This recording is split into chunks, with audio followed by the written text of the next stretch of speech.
Kia ora koutou katoa, no mai, haere mai. Welcome to everyone joining us from all over the motu, and today we're going to do a little bit of virtual housekeeping before we get started together with our amazing guests. And as you trickle in slowly, I'll start doing some of the virtual housekeeping and we'll repeat them in the chat as we go. So before we do that, we will start with a karakia and then the virtual housekeeping.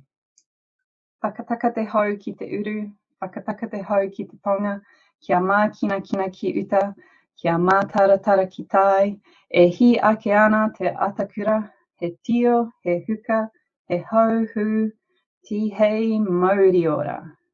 So welcome to another Tō Caucus webinar. Today we've got a very exciting speakers from the Aotearoa Humanity Project who have launched from the 1st of June from their Auckland Humanity Project. So we're really excited to hear what's going to be happening in that space moving forward and what's already happened in that space. So I'm very excited. I got to see a sneak peek of the presentation and already learned so much around digital storytelling and social change, which was really exciting for me.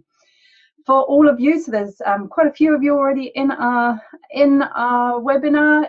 If you want to engage with us, please do. We really love interactive sessions. To do that, you look for the chat icon down the bottom of your screen, which is the speech bubble, and you can chat with either just us as the panelists, which you can do by selecting to all panelists, or if you want to make sure that everyone can see you, you have to select just above where you type to all panelists and attendees, and that way we can all see you. So as we're getting started and as I pass over soon to our presenters, maybe type in where you're from and what's happening. And we really want to acknowledge all of you, all of the Indigenous lands we're standing on, and all the great work that both our presenters and all of us are doing. In terms of Q&A for the session, there is a Q&A box, but if you do mix it up and put a Q&A in the chat, we will be able to capture that. So don't stress if that feels too complicated. Just make sure that you send our presenters lots of great questions, because we're really keen to engage and have conversations. So that is all from me. I will hand it over to the Aotearoa Humanity Project to lead this beautiful session, and I'll be back later.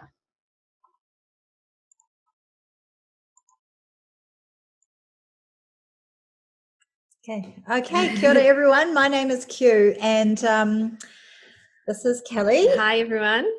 So we are two of a team of people working with people from around the country to run the Aotearoa Humanity Project. What we're going to talk a little bit about today actually begins 3 to 4 years ago with the Auckland Humanity Project. So much of the story that we will cover goes back from that beginnings. And we will also then get into some of the learnings and outcomes of the project. So it's really exciting to be here. This is the first time we've done a webinar on the subject, so you'll have to bear with us a bit, but we're really, really looking forward to it. Thank you. So just to kick off this, now I'm going to try and keep an eye on the chat as well if we can, but just to kick off, we thought we'd show you a clip in case you haven't seen any of the Auckland or Aotearoa Humanity Project. So we're just going to make that happen. Now this is a story of a man called Jermaine. I'll just let it play. I got mistaken for somebody else, and Black Belt Sergeant of Arms came into my house. He grabbed me up like this, threw me out of my house. Then I took this lady with a tamoko to take me in, and she actually gave me a home. Made me feel loved. I felt loved and all that, and I just started bursting into tears. And that was a bit of a first kind of kindness I ever felt, really real kindness. Experiencing that feeling makes me want to give it to the next generation, because they're the ones that are coming up next. They're the ones that are next up and running. You got to look after the little kids, the next generation. So I just want to, because I felt that she gave me that love, that kindness, I want to give it to the world. Yeah. South Auckland, I was a bit of What about young Sid? How you're a grown man since when you hit 13, you're a grown man. You gotta become an adult really fast, really fast. It's a bit hard actually. It looks like it might look all good, it might look peaceful and all that kindness, but nah, like really deep down, it's actually hurtful. You actually there's days where you don't get fed, weeks you don't get fed, and that's why our young teenagers are doing the crime just to get a meal in their stomach, you know. Maybe look after their mom. We need a lot more kindness, and why is there will be no more crime, or less of it. If everyone like if someone asked for $1 and you gave that $1, you know, he won't have to go rob a shop. You gave him that $1, he can go buy something. You know, bro? And yeah, his kindnesses can go for a lot, can go far in this world. Yeah, bro. Nice. So it's just a little taster of some of the stories that we share, and hopefully that's a nice example to sort of highlight how there's just so much wisdom out there, in the communities. So I thought before we go any further, I'll just take you a little bit backwards to where the idea for the project began, and many of you might have been involved in this work. So it started in 2000 and was launched in 2015. And this was a plan that was led by Auckland Council and brought together people from the family and sexual violence sectors and those working in communities. And it was about how all those groups and networks could work together to prevent violence in Auckland. So it's a really diverse group of people, and one of the key things that everyone agreed on was the need to focus on primary prevention.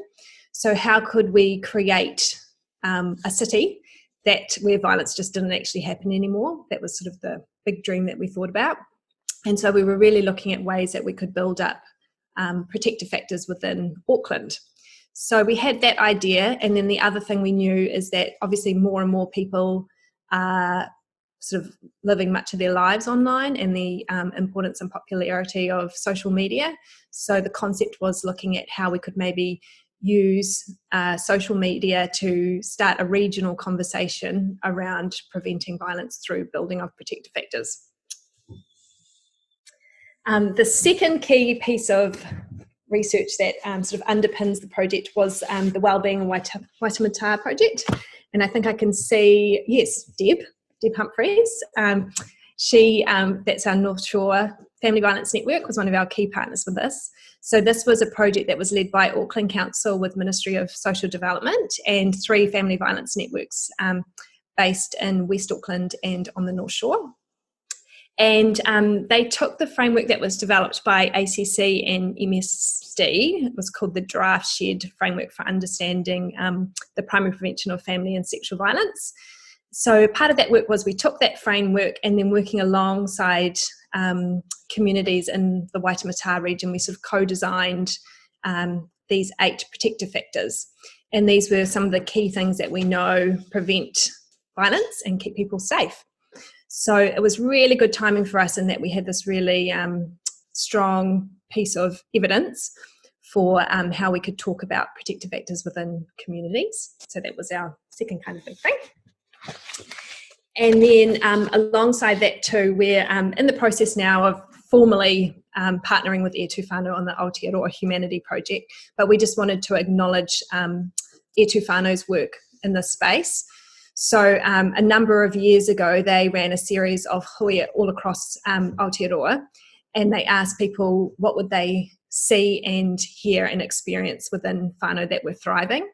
And together they developed these 6 values, which are again a beautiful way to kind of celebrate what are those concepts that keep people safe from violence. So that's another key piece of research now that sort of underpins our project and helps us to understand really when we're talking about primary prevention, what we're actually looking at and seeing within communities. So taking that all together, we had the obviously the body of evidence around primary prevention, which, as we all know, is emerging, but we do have some really great examples of what it looks like within communities through the Wellbeing in Waitemata project and through E Tūwhānau. We had the second part, which was around digital storytelling. So we know that storytelling is such a powerful and compelling way to share information around people. And then we also knew the burgeoning importance of social media within our lives. So at that time I was working for Auckland Council, and we went to Borderless and said, what could we do if we brought those three things together? What's something exciting that we could look at for Auckland, which would really help to build that regional conversation around what keeps people sort of happy and safe. Right. So we, working with Kelly and the network, we came up with this concept called the Auckland Humanity Project, and really focusing in on a campaign that would promote and celebrate the attitudes, beliefs and behaviours that would support people to live free from violence. So really looking at strengths-based storytelling and messaging, and a real focus on shifting attitudes, beliefs and behaviours around specific groups in particular that you'll see are listed there. One of the things that we really wanted to be clear about was, if we're going to be running a campaign, which I will talk to in a minute, the sort of how we do it, but we really needed to come up with some really clear process around our theory of change. And at a very high level, we know that we want New Zealanders to be living safe lives and to be experiencing healthy relationships. And in doing so, we therefore would be wanting to create conversations in the communities and at the public level that support the factors that protect us against violence. Now, how we do that is we then go into communities at random. And in the case of Auckland, we ran the Auckland campaign between March 2017 and May 2020. So that was for 38 months. We ran an Auckland pilot. It was a little longer than we had anticipated. But what we did was we went out into communities once a month with a question, and we invited people to answer the question. And again, this was a very randomized approach. So we never announced our arrival, and we asked anybody who was walking past at the time to sit down in the chair and answer the question. When they first agreed, and we had about a 70% hit rate of people who would agree to answer the question, we didn't tell them the question. We told them the subject, perhaps we might say it's a storytelling around being proud or kind. When they sit down, we offer the question up, and then it allows them to be quite spontaneous with their response. And our interviewers have been quite well trained in some of the research Kelly just talked to. So they know that after we've invited them to answer the first question, they can then ask further questions that might unpack more around those protective factors. So what actually happened is, and you saw in the Jermaine story, is that people who may not otherwise be having an opportunity to share their own story are now sharing. And in the case of Auckland, over 3 years, we've had 863 storytellers tell their story through the campaign. And we've asked them questions about how it's gone, and we've been able to see that there has been a really safe space for them to share and connect with other people. So that takes, sorry, I'm taking a little longer than expected to take you. I'm explaining the campaign as I go. But and then that takes us to our sort of short-term outcomes, and that is that if people can see these stories and be connected with each other around them, they have an opportunity to have the conversation and reflect on their own values and be more aware of others in their communities. And then ideally, then people are inspired to take some positive action, which in our case relates to growing one of the 8 protective factors. And then from there, we look at our medium-term outcomes, which are Aucklanders feel that they have a safe place to be vulnerable, have regular positive contact with others, and then positive feelings towards people who are different to them. And then ultimately, we sense that our ultimate outcome is that Aucklanders and their communities are strengthened as a result and more resilient. So this is just a really quick snapshot of, we have a website, which I think Maria may have already shared with you, and a Facebook page, which is now changed over to the Aotearoa Humanity Project as of the 1st of June. And we also run the same stories on Instagram. We only began the Instagram sharing from middle of last year, May last year. So it's still early days with Instagram. So one of the key things that actually I'll talk to right now about this, the thing that we were really careful at the very beginning of this campaign was to create a space. In order to create a space that people could authentically be themselves in, we needed to be authentic ourselves in the storytelling, and that took quite a restrained storytelling approach. So when a person has shared their stories on film, we edit very little out of the story. It's not an engineered, marketed product at the end. We also did some testing with user groups at the early days and got some very, very clear feedback that anything branded or anything that seems to have an agenda was not attractive to people on social media. They want the platform to just be a platform to allow other people to share their stories and to stay out of the way of the engagement. So we have very minimal moderation as well. So overall, our approach is quite pared back and very restrained in general. So I'll just quickly talk about safety and risk. So all of our film crew has done the dealing with disclosure training which was through rape prevention education based up here in Auckland. So that was really important because we do, just with the nature of sitting anybody down and asking them a question about their life, we do have disclosures happening. In terms of our follow-up process, after we've interviewed anybody, we will always follow up with a call and an email, just checking in how they found the experience. And we reiterate in any interaction that people always have the opportunity to withdraw. We edit stories for safety, so we make sure that if someone does disclose something, that we never identify anybody. And we also are quite considered around what type of content does stay within the written story, so we would never include anything that was explicit. I should mention Ritika Rai from ACC is part of our project team, and it's been really valuable to have sort of her expertise. So any stories that talk about, in particular, sexual violence, we would always get her to review the story as well for safety purposes. In a couple of stories, we have had people disclose incidences of sexual violence, and they've felt quite comfortable doing so. But what we've done is we create two versions of the story, one that might include the disclosure and one that might not, and we send them both of those versions to the storyteller and then ask them what they feel like they would like to share.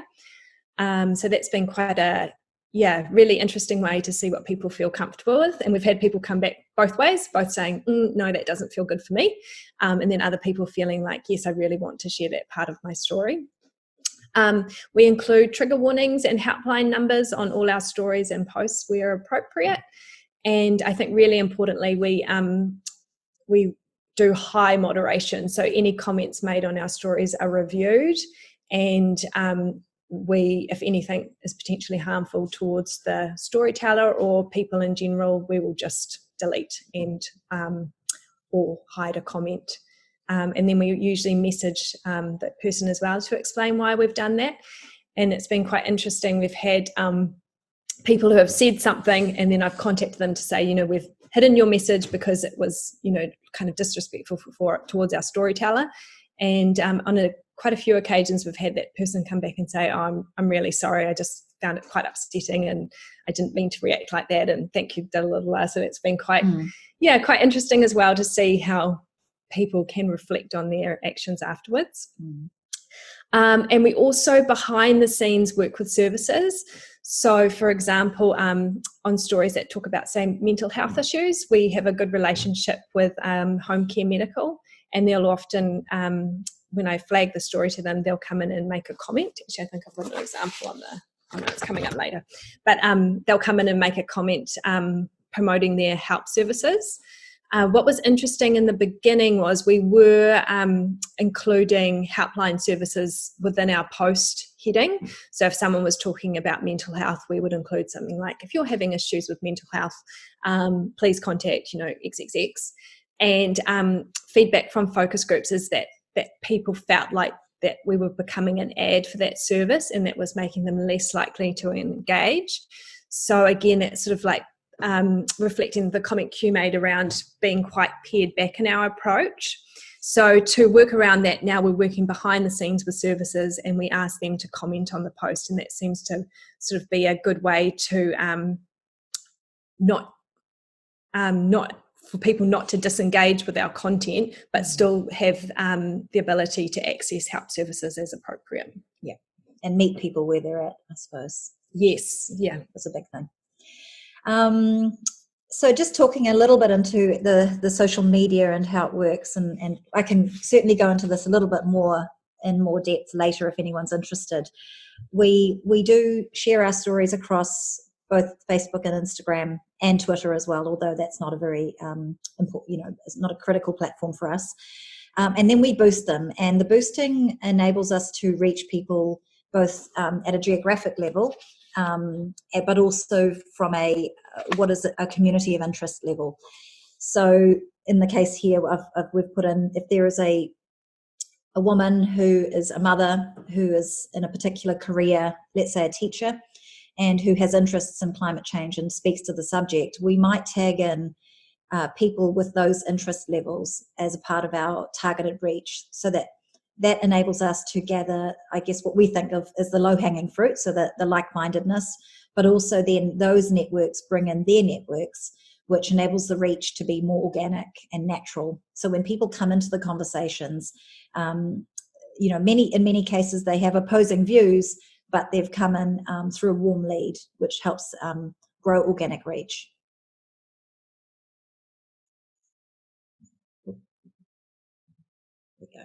So at this point, before we go into some of the results and outcomes, I just thought we'd show you the impact story. It's just a little video that speaks to the campaign.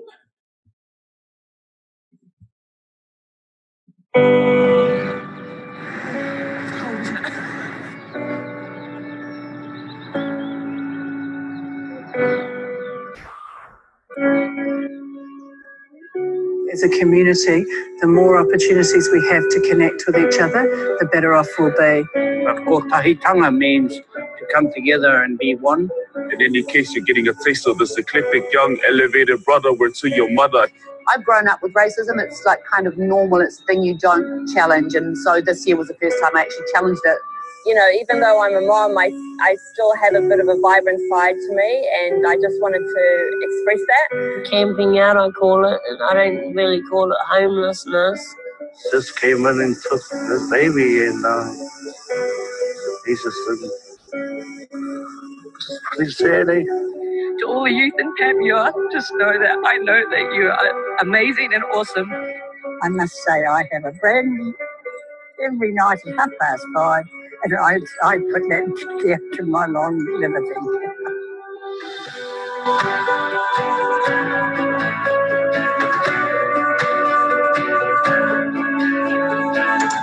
I work for Henderson Countdown inside the West City Mall, and I've been doing my job for the past 10 years. It's a hard road being a solo parent, but it's really rewarding. One of the hardest things I found was you have nobody to share their achievements with. My eldest, they are doing NCEA, but alongside I'm doing study as well, so monkey see, monkey do. Just trying to find a job, really, just to try to make a better future for my little family. I'm going through a difficult stage in my life. Unfortunately, my only son, 29 years old, he died. I was stabbed 13 times. So if you could see some scars there on... So I was in hospital for a week. He was a sexist, a racist, ageist, everything. And if it wasn't him, then he was against it. I took this lady with a tamoko to take me in. She actually gave me a home, made me feel loved. So I don't want to die early. My sister was only 33 when she passed. And I just want to change. I just want to help others change as well.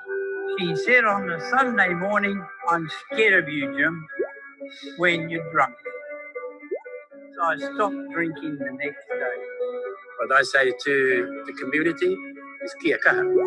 Kia kaha, be strong for your community. I get random people saying hello to me, and I'm trying to figure out who they are, and I'm just like, I was surprised it made that kind of an impact. The biggest one came from my son, who just basically called me the man, and that was a real blessing to me because we haven't been that close. We were like trying to uplift this work, and especially around the suicides that we had in our area at the time, and we're still doing that work and trying to create stuff around youth wellbeing, and it was just perfect timing. People are kind. People suffer with you, and I am very, very appreciative, as I mentioned before, of their text and their gestures in their office. It's incredible. I'm honoured. I feel so honoured. Thank you.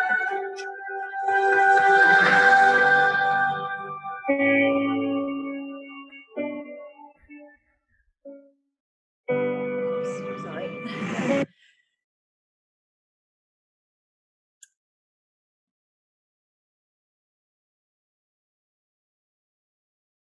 Right.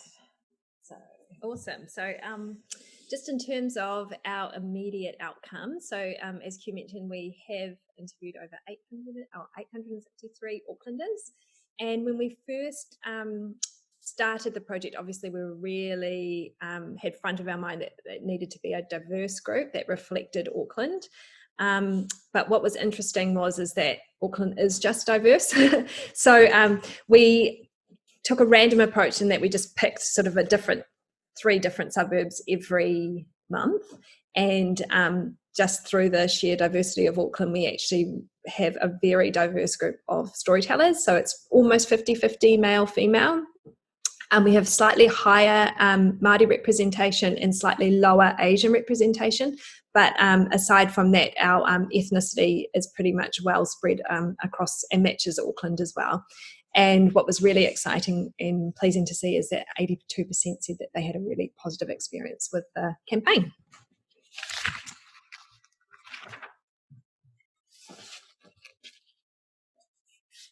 Okay. These are just some of the results from a social media and website visitor point of view. But I think the thing that I wanted to really kind of point out here was many social marketing campaigns measure reach and impressions as a sort of metric for success, and of course in all cases it matters. But the thing I'd say about impressions is that you can buy them. So with a modest budget, you can really increase your impressions. But the thing that really we learned over time that became so critical to our campaign was the level of engagement. So that's where we've put a lot of our energy and focus around measuring our successes.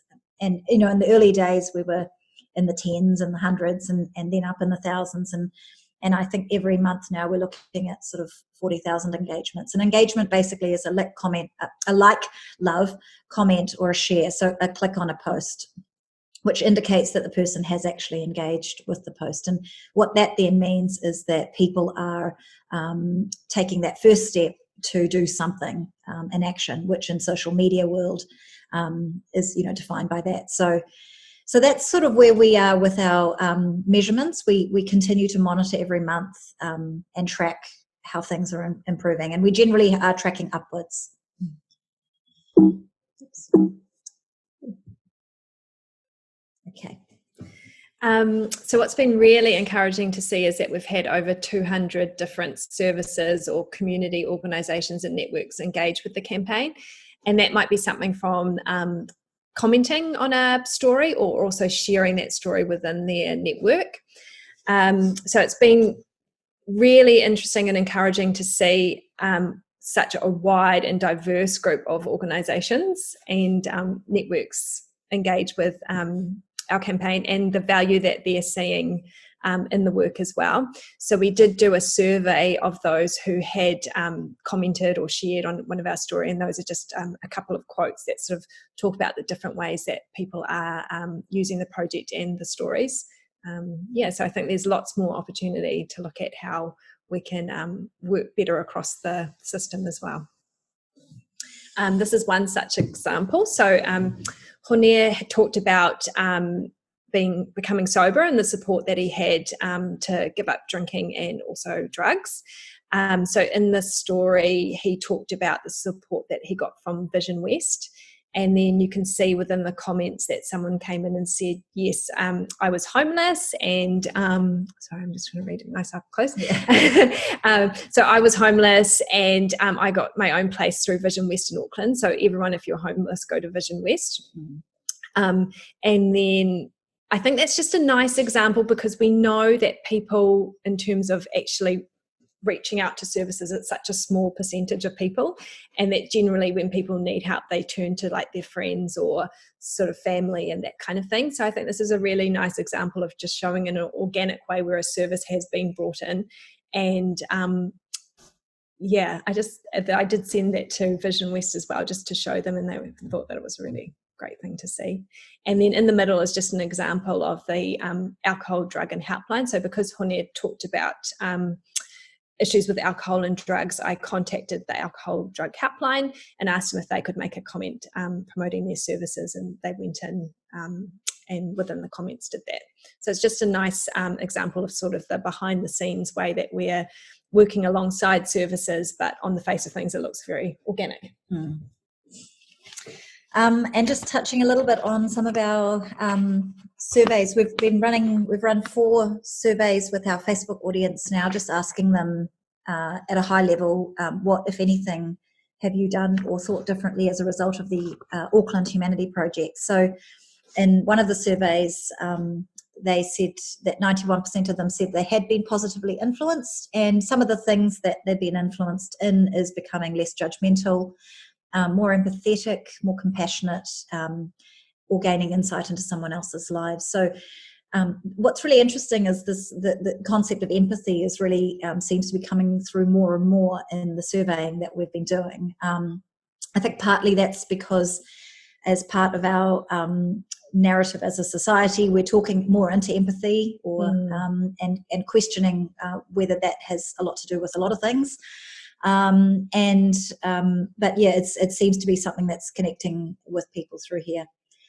In another survey just down the bottom, we also wanted to understand some of our medium-term outcomes. So I think you might remember earlier on I said we wanted a safe space for people to connect and have positive contact with each other and positive feelings towards other people. So those stats indicate people who agree or strongly agree that that is the case for them. So so far so good. I mean, we need to keep surveying to ensure that this is the case for people. And now that we've switched over to the Aotearoa Humanity Project, we have an extended audience beyond Auckland, and in some ways we feel like we're starting again and retesting our theory of change.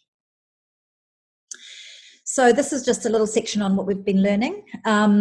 We are obviously learning that Aucklanders do want to have a voice. So many have said yes and shared their stories and gained something from being a part of it. And also wanting a safe space to connect, because social media, as you probably know, can have a lot of negative, people can hide behind it and be quite trolly in their behaviour. So we've had about 99.5% of our comments are positive. So whilst we're we are moderating heavily in that we are keeping an eye on it a lot, over the course of a year, I think Kelly might remove or hide around 30 to 40 comments over an entire year. So the moderation that we actually have to do is quite low, which is good. So the community seems to be getting the gist that this is a space to be kind and supportive of each other. I think we have had some nice examples too of sort of the community monitoring itself as well. Yeah. So some really nice examples of, someone might say something and someone might challenge it, but in quite a respectful way, and then seeing that sort of just resolve itself. Yeah, and that's ideally how we want it to roll. And just touching again on this whole thing about restraint, less is more. I think, as marketers and storytellers often want to be engineering messages and stories, but actually in the case of this platform, letting people have their say and not editing it too much is key. And not telling people what to do and allowing them to watch a story, and if it impacts them, then great. And if they can then decide on what they do next as a result. Yeah. So what's been really interesting is that month on month, our highest engagement is always with Māori and Pacifica storytellers, like consistently. And in particular, stories from Māori men and Pacifica men always seem to have really high engagement. So we think there's like a number of reasons for this. I think one of the really big ones is I think we're challenging a lot of the stereotypes about how those groups are represented within mainstream media.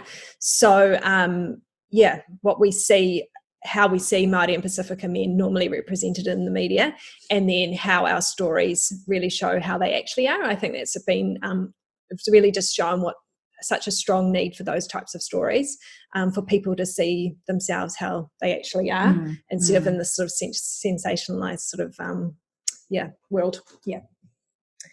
Another one of our challenges is that we know that platforms like Facebook and Instagram are definitely skewed towards a more female audience.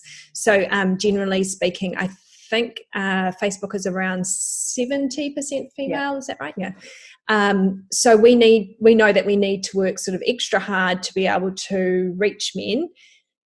So what we've been doing is something called dark posting, which sounds a little bit more sinister than it actually is. So basically it means that we can use a sort of advertising system which allows us to target men who aren't currently following our page. So men that might not think, no, I'm not into a humanity project, but when they see like a story about Jermaine are actually like, oh yes, I really am into this kind of thing. So it's a little bit of an underhanded way, but it has been really successful in helping us to reach more men, as you can sort of see from that first graph. So in July 2018, we weren't using this technique, and then July 2019, we had shifted to using that technique, and it has meant that we're now reaching more men on platforms that are skewed towards more women. The other interesting thing is around how men engage on social media. So we have run a few focus groups with men, and how they sort of view, this was around Facebook, is they just sort of scroll, watch, scroll, watch. So they're generally quite unlikely to comment or to react, but what they might do is click on a post to watch a video. So what's been helpful for us is that Facebook has just updated their metrics so that they now count clicks as engagement.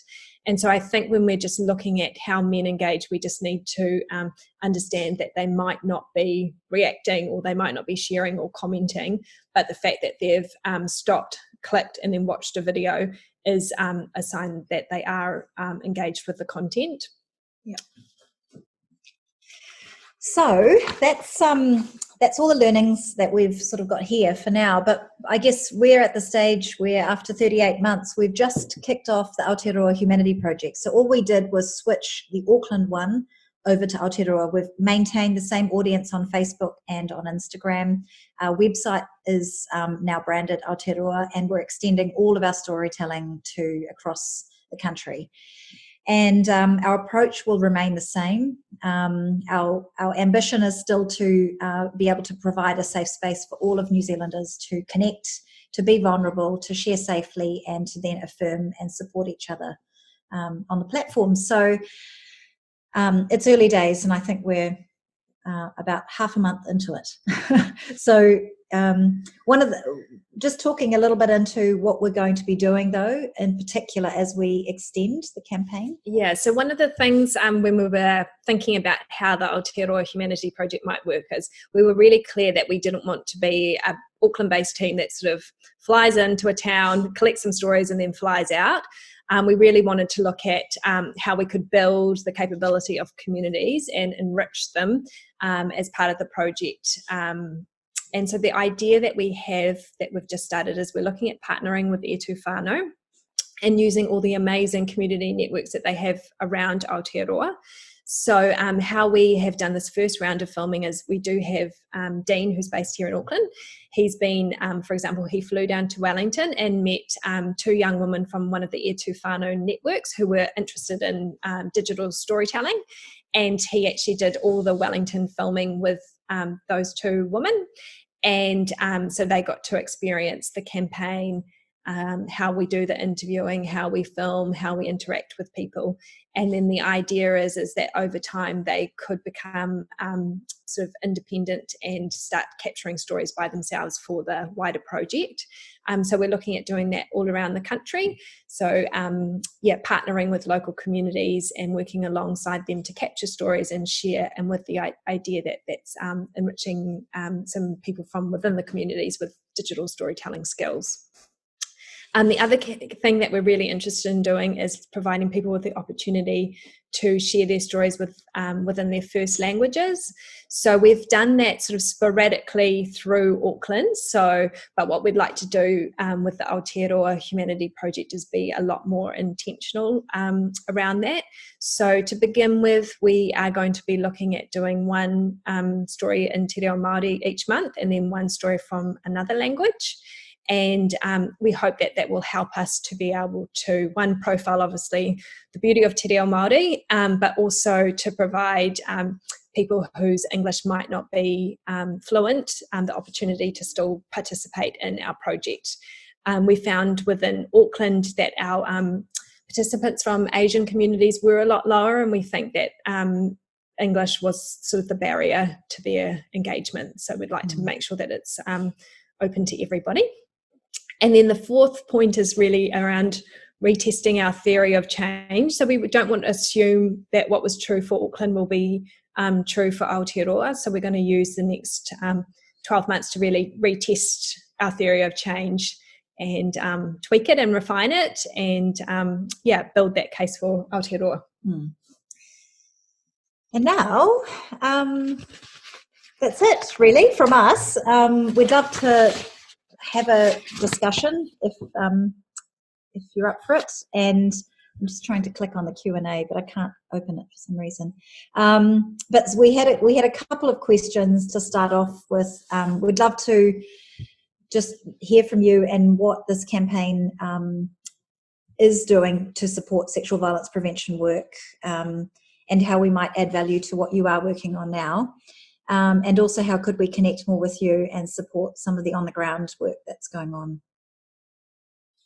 So, Tēnā koroa, thank you so much for sharing all your wisdom. And there was definitely just a few elements I wanted to reflect on that really sang true to me in terms of while I was listening, and it came through in the chat as well. While you're listening to people's real stories, actually you can't not become emotional and feel connected. So I think that's definitely one of the powerful elements of the project that you're leading and running, is that human to human connection, even though it's through screen or through digital storytelling, and how powerful that can be. And that's come through from a few people online. Just to lead into one of your questions, someone put in the Q&A box that they see the really positive application of this type of project in the sexual violence sector for survivors and parents of children who experience sexual harm.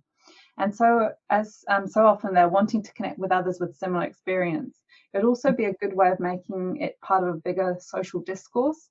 A big stumbling block that I can see is shame, and also the identity suppression for survivors. That means these stories are invisible. And the person is wondering, how could such a powerful tool be specifically used in the sexual violence sector? So it's kind of tagging into one of the questions, I think, in terms of, is this, how does this project work with sexual violence, and how does it link in, and where might it not be meeting, and where does it actually tag team and create a really powerful impact? What are your thoughts? It's a big question, eh? It's a big question. I mean, we'd love to hear everyone else's thoughts, given we've got the experts in the room.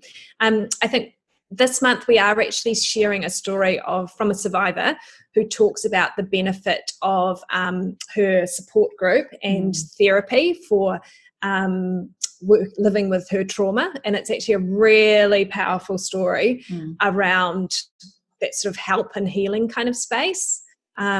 So hopefully that story will help do some of that around that stigma and shame. And I mean, she's just kind of like this incredibly strong woman who's living with a lot, but living. Yeah, very powerful. Because I suppose if we think of just the concept of shame for a second, I mean, what we've seen even in the few stories that you've shown is people actually are going quite deep. They're sharing quite personal stories. And so that's quite an interesting reality of how shame is playing out and how it might not be. And have you had any thoughts around how come people share so deeply when they go on a camera? Like what's going on there? We were surprised by that. So one of the big assumptions we had to make when we were starting the project was, would people actually want to talk to us? Yeah. And the fact that we had sort of this, you know, depending on the weather, such a high yes rate was really surprising. And then also, that we just really uncovered this sort of big need for people, that they did want to share their story, and that people often had said to Dean, who does the filming, like, nobody's ever asked me that before, or I've never had the opportunity to share that before. So I think that's sort of quite telling in itself.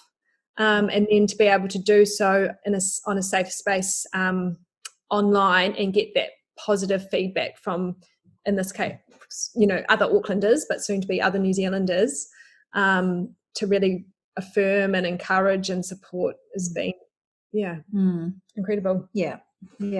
And like Kelly said, I think one of the undervalued, unexpected outcomes of the project is the fact that we are listening to people. And I don't know whether it's going to be the same around New Zealand, but certainly in Auckland, there might be this impression we could conclude that Aucklanders are too busy we're all busy rushing around doing what we do, and actually stopping and having that sort of deeper conversation maybe doesn't happen as often as it could. And so this, when offered the opportunity to have this conversation, people probably go there quicker. But that's how we are making an assumption here. I'm not certain if that's why. Yeah. And it will be interesting to hear from those who are listening in what your thoughts are, if you want to type it through. And thank you for the attendees shared a similar project, in particular around connecting around different multilingual digital storytelling project in London. So that might be a really interesting project for you to have a look at as well. Yeah. There's another, do we want to carry on around how does this project link in with sexual violence? Is that what the... we could answer a couple of the questions. There was one. Sure. Someone says, I may have missed it, who are your funders? So ACC are our funder, and the injury preventions, we work with the injury preventions team. And then there was another one around, what are the key factors that you think have supported such a safe online environment? That's a good question. I think the number one thing, which might be hard for people who work in services to hear, because it took me a little while to get my head around it, is that because we don't have a perceived agenda and we are this neutral platform, we are not attracting the detractors or the contrarians or the people who just like to disagree for the sake of disagreeing.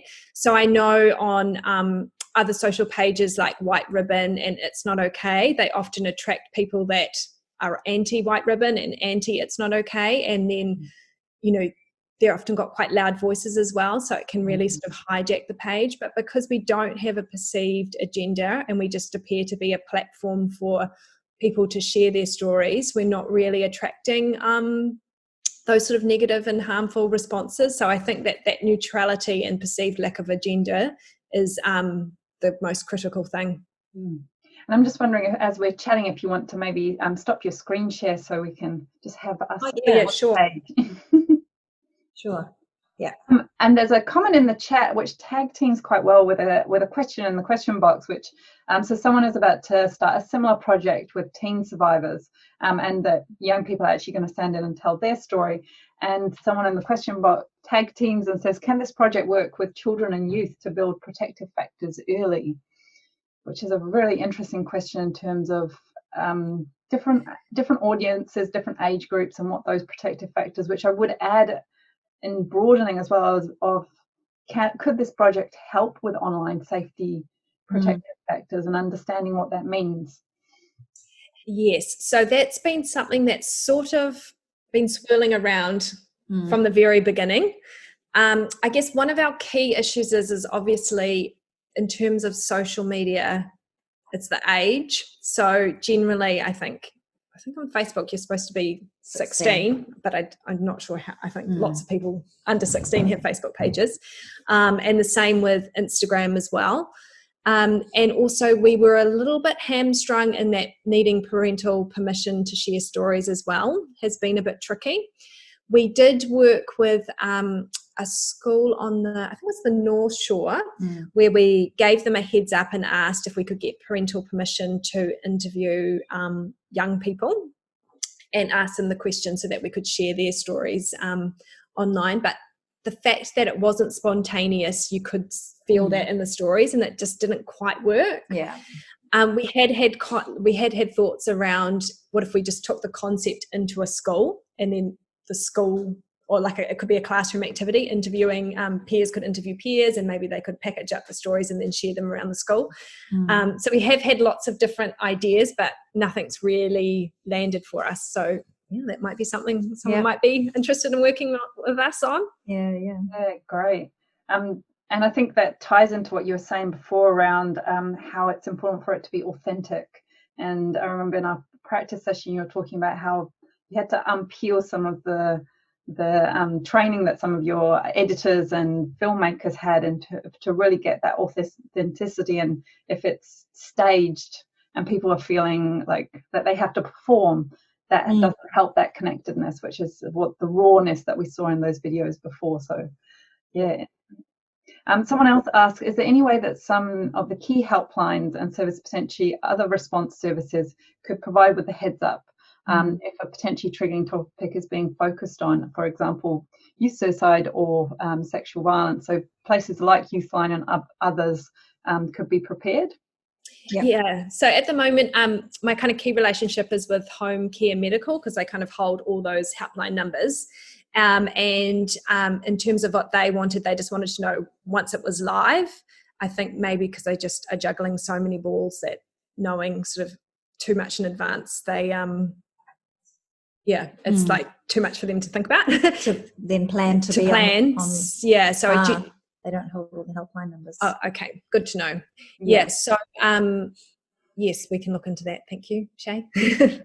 Yeah. So and I was thinking that kind of tags into one of the questions I had in terms of both places like Youthline, but also some of our frontline sexual violence services that, and I think it's that interesting thing that you'd mentioned around the authenticity, both of, the video, but also of the help seeking advice needs to not be perceived like an ad, and how we could, potentially support ensuring that lots of our crisis services or different helplines could be supported to, just put comments and let people know where they are, especially as you're moving around the country. So that could be a really exciting project we could work together on. So with that in mind, we do have a story this month that from the sexual violence survivor.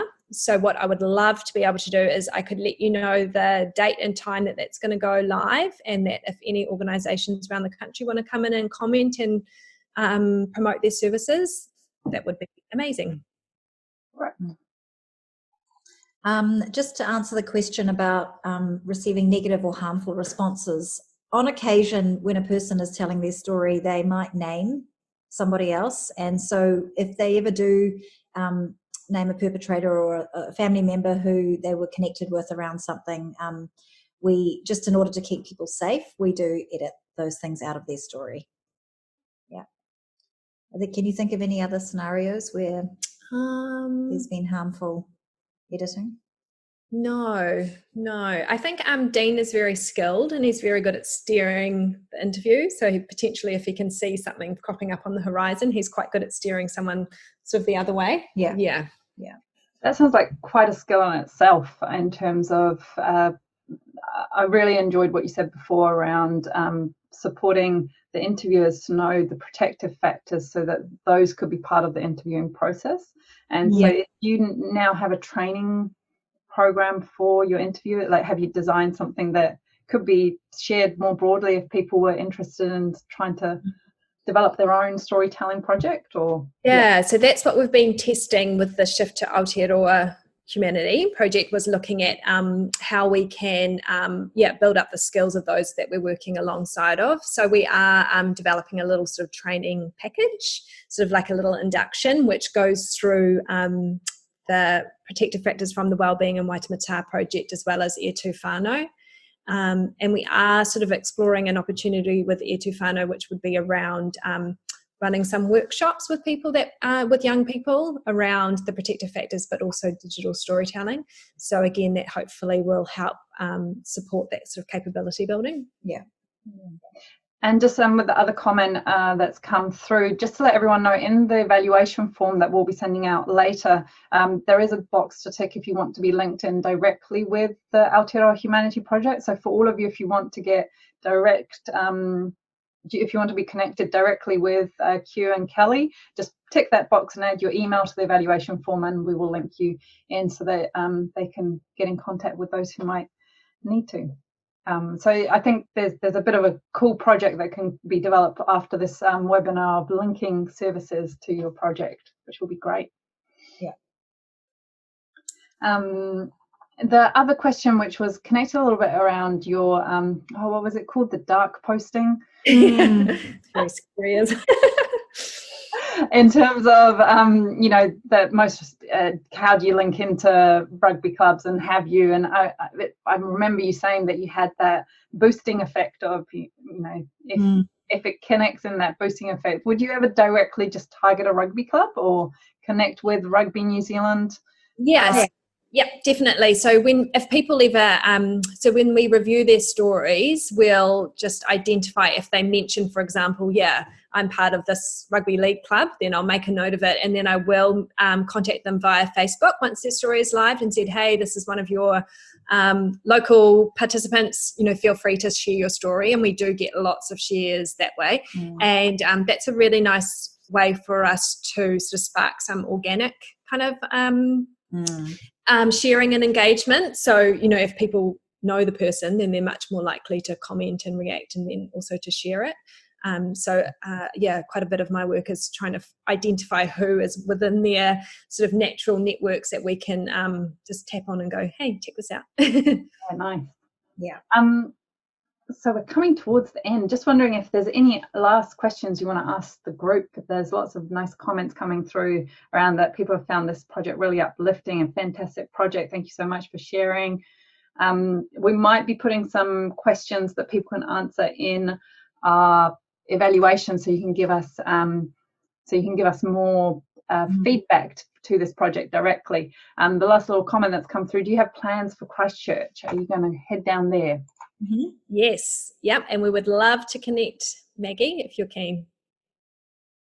So we'll make that happen. So great to have you doing this work in the community. Thank you is the last comment coming through. So are there any final comments or questions for our audience? No, thank you so much for the opportunity. It's nice to see lots of familiar names as well. It's been really awesome. And just like we are sort of entering a new phase of learning, and would really appreciate, you've had some amazing ideas and opportunities, and just to keep them coming through. We'd love to work more closely together. Yeah, thank you so much for your time.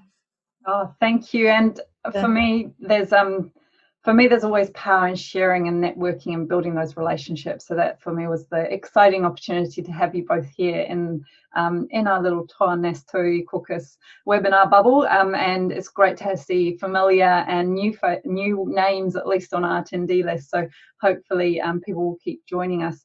And for me, the key piece I really took away is that in order to create authentic spaces, we need to be authentic ourselves. And I think that's such a true sentiment for any prevention activity, any initiative, anything we do in the community. It's about bringing ourselves fully to the work that we do, and that really resonated with me around your project. So thank you so much for sharing.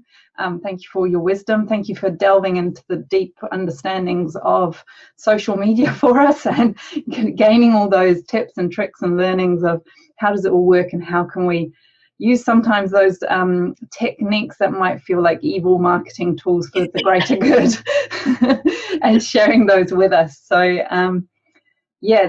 we'll close with a karakia, and I really thank you both for your time and wisdom. Unihia, unihia, unihia ki te uru tapunui, kia wātea ke māma, te nākau te tinana, te wairua I te ara takata, ko ia e rongo whakairia ake ki runga, kia tina, tina, hui e tae ki e. Thank you everyone, go well on this Friday, and I hope everyone has a fantastic weekend. Kia ora. Thank you, Miriam. Bye.